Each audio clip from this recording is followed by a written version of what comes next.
ভাইয়ের নেতৃত্বে একটি বিশাল মিছিল এসেছে। আমরা সবাইকে অভিনন্দন জানাই, মোবারকবাদ জানাই। হান্নান, জাকির হোসেন মিন্টু, বাবু, রফিকুল ইসলাম স্বপন, টিটু, সবাইকে অভিনন্দন জানাই, মোবারকবাদ জানাই। আবার আমাদের ডান পাশে সবাই বসে ডান পাশে সবাই জানা নিয়ে বাংলাদেশ জাতীয়তাবাদী মহিলা দল মহিলাদের দক্ষিণের সংগ্রামী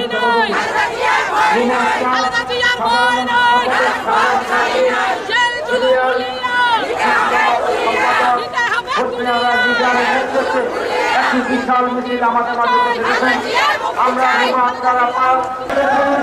বাংলাদেশ জাতীয়তাবাদী দল ঢাকা মহানগর দক্ষিণের সারওয়ার থানা আমাদের মাঝে